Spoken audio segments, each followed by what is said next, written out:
Good day to all. Today we're going to discuss about the time value of money. If we say time value of money, this basically means the value or the amount by which money will have at a certain point in time, given that there is an interest in which money would earn, and given also the period by which it can earn. And with that, let's begin. So this will begin with some concepts. Financial managers would often compare the marginal benefits and marginal costs of investment projects. This means that if ever there would be projects that will be made, so we have to make sure that the marginal benefits and the marginal costs will have, of course, a positive difference or result. So this is under the cost benefit approach or cost benefit analysis, wherein the benefits should exceed the costs in every project. And then emphasis on marginal or the word margin, it is because when we analyze, we have to focus on the extra or additional or incremental benefits. We do not consider like the costs and benefits as a whole, including the non-deferential ones or irrelevant ones. We only focus with the relevant and marginal and deferential, meaning had we not entered into a project, we would not have incurred the costs and earned the benefits. So that's what we would like to highlight with marginal. More discussions are made on that in relevant costing or differential costing analysis, also known as short-term non-routine decisions. You can also check out from the series of videos. Next, if we think of projects, we do not think of short-term. Our focus will be long-term. So the horizon is long-term. And then in that case, because we think of longer periods of time, that's why the timing of benefits and costs would matter or matters. So if the cash flows in the form of benefits will be earned over a period of time, so that would have impact later on the present value of the benefits and as well as the costs involved. Then time value of money, as said, or TVM for some, means a dollar received today is worth more than a dollar received in the future. The reason, it's because if we do it today, if we invest something today, it earns an interest than if we do that in the future. So that's the point of TVM or time value of money. Also, we have to take into account that this is irregardless of inflation, levels of unemployment, and other macroeconomic and microeconomic factors. So we are only focusing here with interest. All other things constant or ceteris paribus. Then future value, in which later on we will oppose that with present value. Basically, this is the value of a certain investment or amount that is placed today at a certain nth time or nth period in the future. So how much would that be in a future time? As explained here, the value of an investment made today measured at a specific future date, which is n, using compound interest. So compound interest is basically money earns interest, and the interest that is earned also earns interest together with the principal. So principal earns interest. Principal, by the way, is the initial amount that we invest, earns interest. Principal plus interest combined earns interest, and the principal plus the interest earns interest, dot, dot, dot, and so on. So that's the impact of compounding of interest. To get future value, we have to take note of certain dummy variables. So if we say dummy, meaning to say this can be replaced depending on the book or the source. So some books would be using other variables to denote the same things anyway. But here it's easier because what is being said here and stated here is that FV is fair value and then PV is present value. So we can clearly say and see the differences. Then R means the rate, interest rate, and then N is the number of periods. Future value depends on interest rate, which is R. And in fact, this is the effective interest rate or periodic interest rate. And this is very important because if we think of periods, there are actually four that we have to know. That is either annually, which is one, then semestral, which is two, then quarterly, meaning if you say quarterly, we divide a year into four. So composed of 3 months, meaning there are 4 quarters a year, and monthly, which is 12.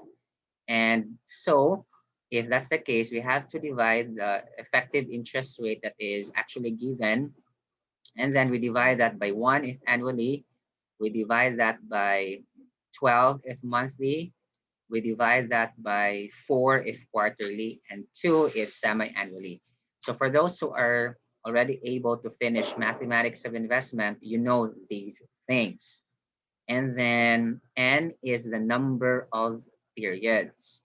So if we say, for example, let's say we have 2 years, we multiply that with our factor. Again, annually is 1, semi-annually or semestral is 2, and then monthly is 12, quarterly is 4. I also have come across with terms like bi-monthly, meaning twice a month. So if that's the case, that makes our total number of periods in a year as 24 because that's 2 times 12. All right, so that would be the greatest. Or in fact, there's also like daily, just theoretical though, because compounding may happen or can happen daily, but close to theoretical. So in that case, guys, we have to make use of the business year, which is 360 days. Otherwise, if it is stated in the problem to use 365, so we have to use that. I hope that is clear.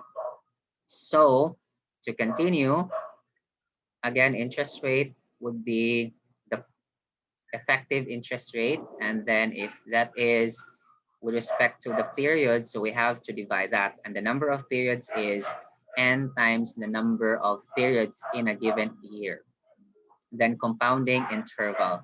So the interval is actually, again, as what I've said, annual, semi-annual, quarterly, monthly, or as what I've said, bi-monthly or twice a month. Okay, this is an example of future value.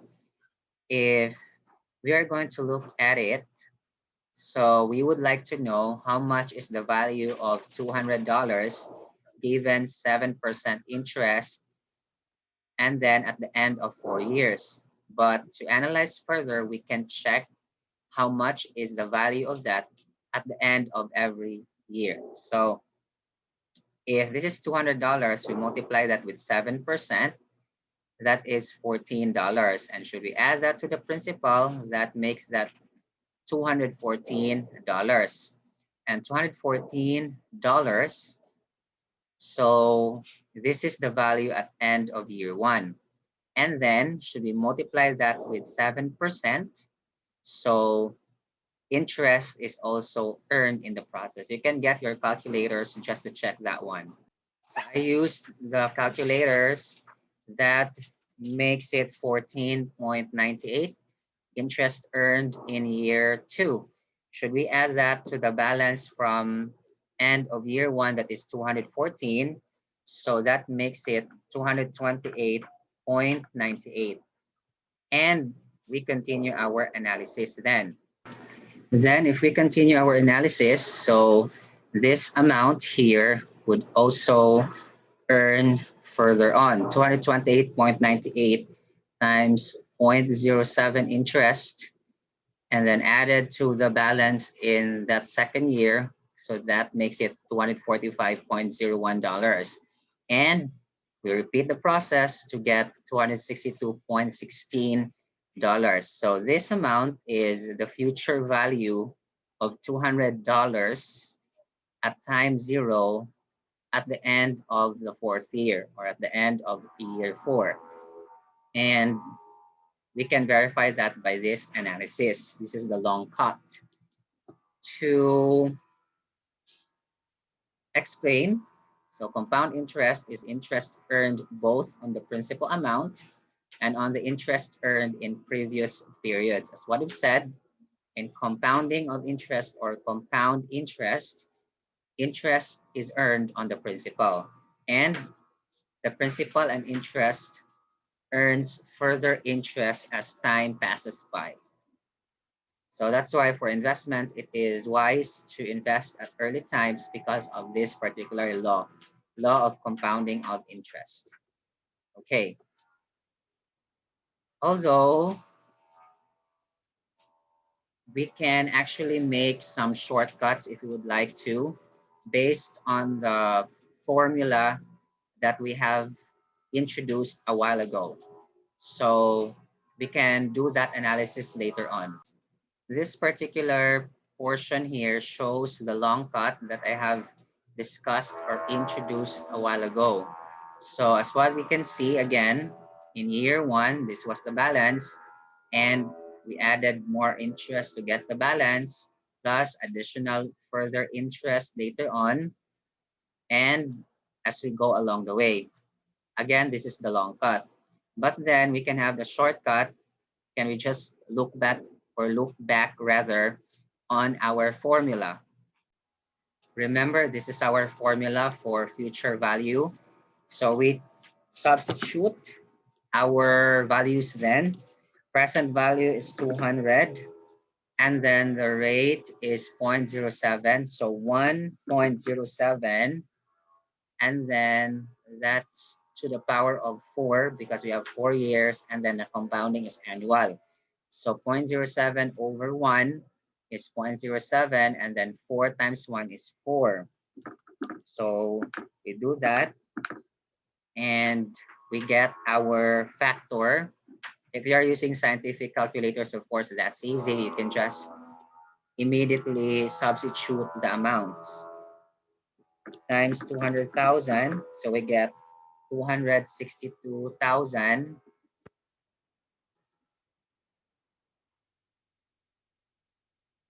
or 262.16. If of course this is in thousands, so the amount would be different, but I guess it is $200 only. Okay, so that's going to make it $262.16. Okay, so that's how we got that, or this particular value. Allow me to emphasize this again. Okay, next would be the so-called power or the power of compound interest. As you can notice, if you have smaller interest rates, of course, you earn a little. That's the basic concept in our business and finance courses, especially with the relationship between risks and returns. So if we would like to earn more, have the higher or highest sort of rewards or benefits, we also have to embrace higher risks, which are in the form of interest then, especially for investments. And you can notice that the higher the interest, of course, the steeper the graphs there are, or the line curve there is. All right. Next would be present value. Present value, if we can realize now, is actually the opposite of future value. If future value is the amount or value of X amount of money in an X future of time given an X interest rate, the present value is actually the opposite.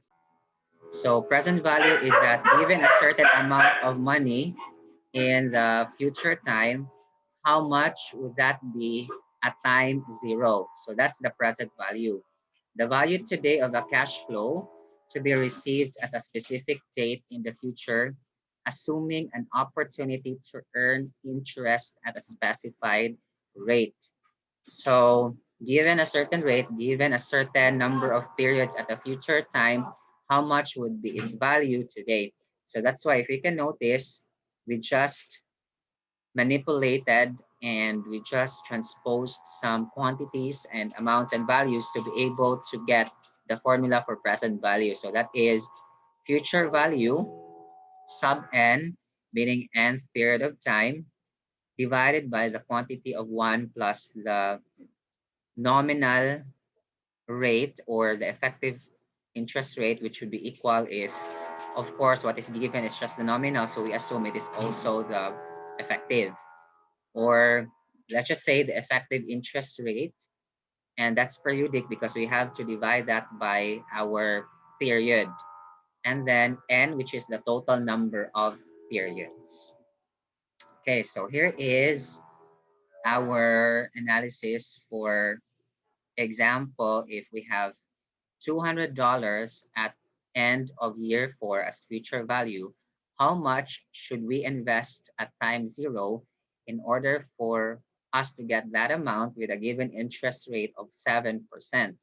So if you can notice here, if that is just 1 year, of course, the present value is bigger than the rest. It's because, of course, it's just going to take 1 year for us to earn 200. So meaning to say we have to invest more. But as you can notice, the bigger the number of periods there are, then the lesser the amount that we should invest because there is more time allowed or there is more time in terms of allowance for the money to earn more.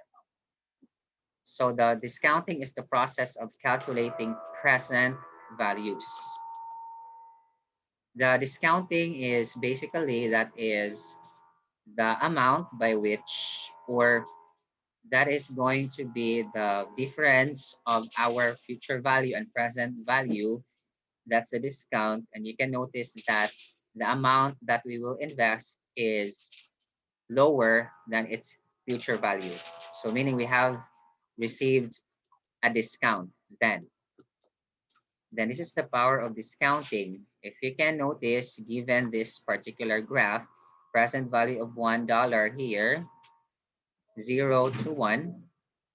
Of course, if the number of periods would be 0, exponent, that's going to be equal to 1 in mathematics. And then these are the number of periods. If you can notice, if, for example, we just have to analyze this further on, we will be able to actually realize that if we have bigger number of periods, then it's going to have or it's going to involve us the lesser the present value factor or PVF. If you can recall the formula, allow me to go back to that part a while ago. Remember, this is going to be 1 plus r to the power of n in the denominator. Should we transfer this in the numerator, remember mathematics, this is going to be negative n. So with that, the bigger the rate enclosed in the parentheses, so the lesser the present value factor would there be. And that's why based on the graph a while ago that is shown, allow me to go back, you can notice it here that the graph tends to lower down as we have more number of periods on the x-axis. So meaning the y-axis, the present value of $1 would be lower in case we have more periods. And if we also have higher interest rates. If you can notice at 0%, it's just like a horizontal graph, straight line. But then if we use 5%, it goes lower and lower and lower, especially when we reach 20%, wherein it gets close to the x-axis.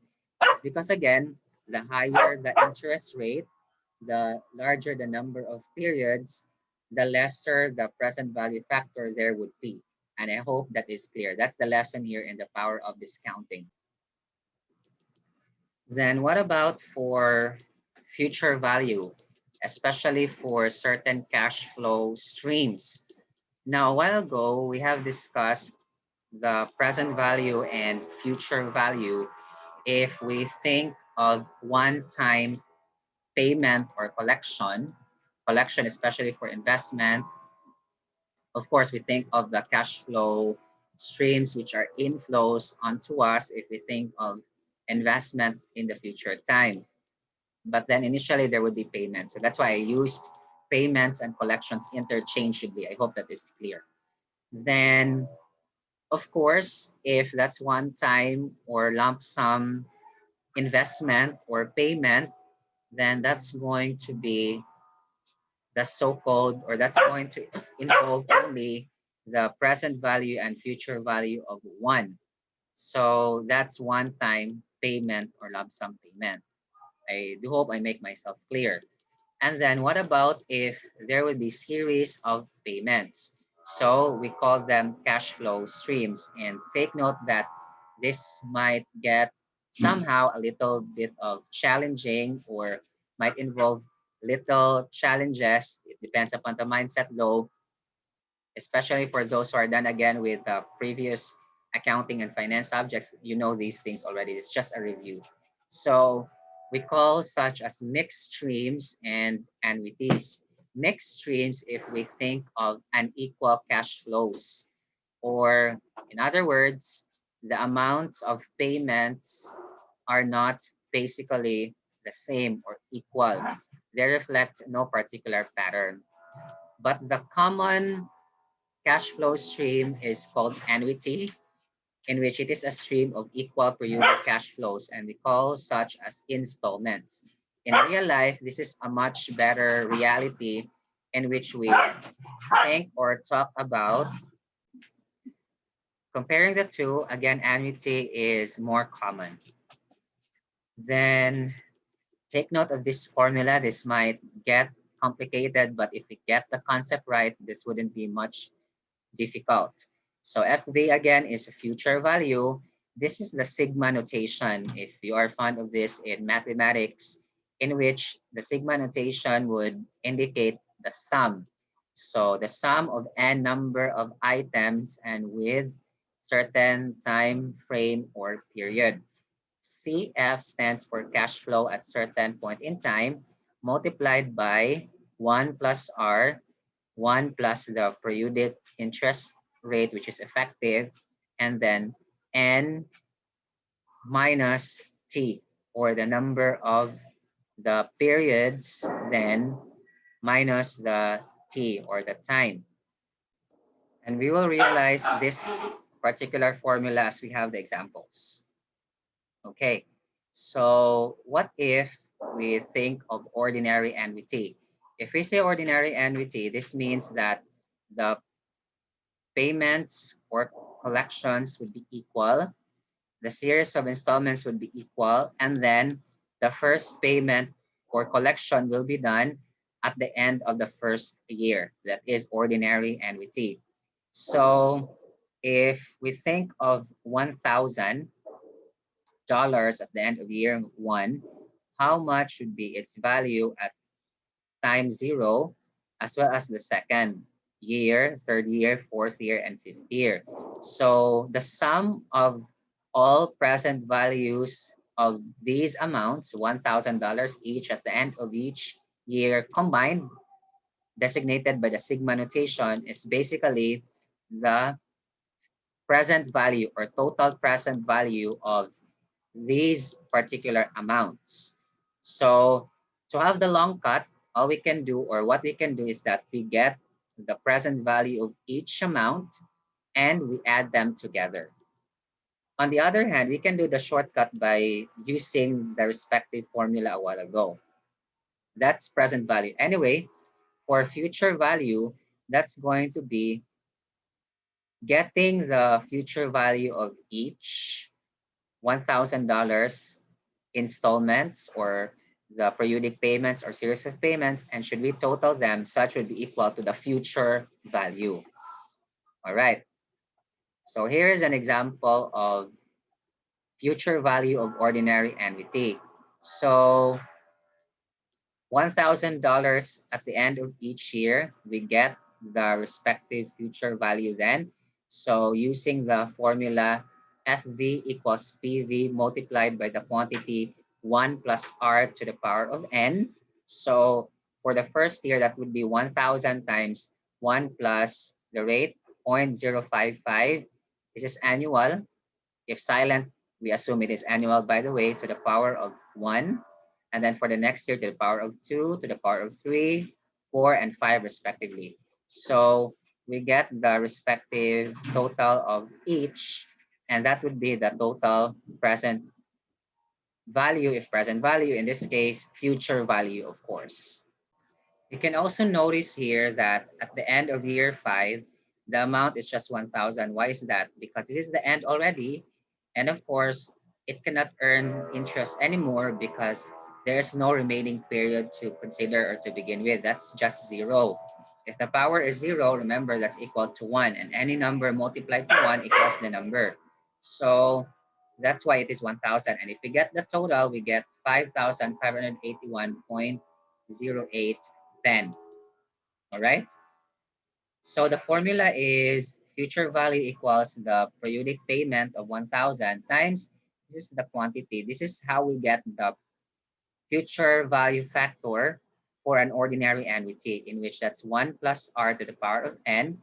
So that's 1 plus 0.055 to the power of 5 minus 1 over the periodic interest effective, of course, rate, or periodic effective interest rate of 0.055. If you can notice, this is going to be minus 1, though, if it is future value. Then, as what we've said, ordinary annuity is one annuity or an annuity in which the payments occur at the end of each period. And then what about if future value of an annuity due? So for an annuity due, there is an advanced payment for collection, meaning to say at time 0, there is already a collection or payment or an installment. And in that case, because it is done at time 0, it earns already an interest at the end. And that's why, if you can notice, the last installment or periodic payment has interest. Compare that with ordinary annuity wherein it's just $1,000. So in this case, the formula is expanded, and then it's going to be future value equals periodic payment multiplied by 1 plus 0.055 to the power of 5 years, or 5, minus 1 over 0.055, and then we multiplied by 1 plus 0.055 further on, equals 5,888.04. So this is also one way to get the total of the values. Now, as a shortcut, you can actually do this. We can just add one period here at n, so we make this n plus 1. Because actually, if we think about it, it's like, or as if in annuity due, there are 6 periods. 1, 2, 3, 4, 5, 6. So we can have here n plus 1, so that's 6. And then we substitute 1 plus 0.055 to the power of 6 minus 1 over 0.055. That's the initial present value factor. And then we deduct 1 minus 1 because basically there is already a 1 factor, or we can say that a factor, because that's going to be to the power of 0. And as what we said, any number or any quantity that is with the power of 0 equals 1. So we deduct 1 then to that respective present value factor, or in this case is future value factor. Okay, so we keep on saying present value because basically they're connected with each other, guys. But in present value, that's going to be different, by the way. So that's what I've said. We add here 1 plus 0.055 to the power of n plus 1, so 6 minus 1 over 0.055. And then we deduct 1. So we will get 5.88804 dot dot dot. never ending and terminating. And we multiply that with 1,000, we get 5,888.04. So that's also a shortcut. It's either you follow this one or that other formula that I've said or explained a while ago. All right.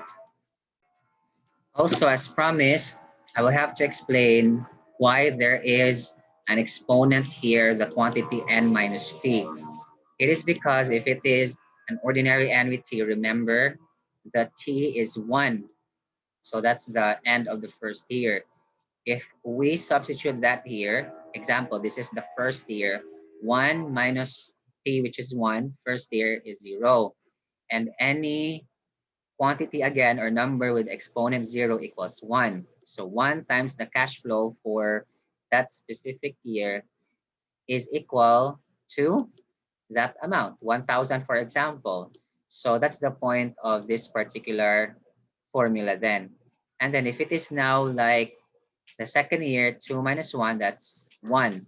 It's going to earn interest for good of 1 period, and so on and so forth. So we can realize that with ordinary annuity. So here, if we talk about future value, so from 0, that is 1,000 here. So if it is end of year 1, it does not earn interest yet because the first payment or collection or installment is at this time. It's $1,000, no interest earned. It will earn interest then at the second year. So that's 2 minus 1, exponent 1. So it earns 1 year. And we can realize that with this example. So remember, this $1,000 earns at end of year 2. From 0 to 1, it does not earn any interest. Okay, so that's the point also of that particular formula for future value of an ordinary annuity. But then reverse is true if we think of annuity in advance, because if it is annuity in advance, it's as if that there is already an interest that is earned. And in fact, it is actually earned at time 0. And in fact, there is like 6 periods instead of 5. Okay, so hopefully that is explained very much for part 1. Thank you very much, everyone, for listening, and God bless us all.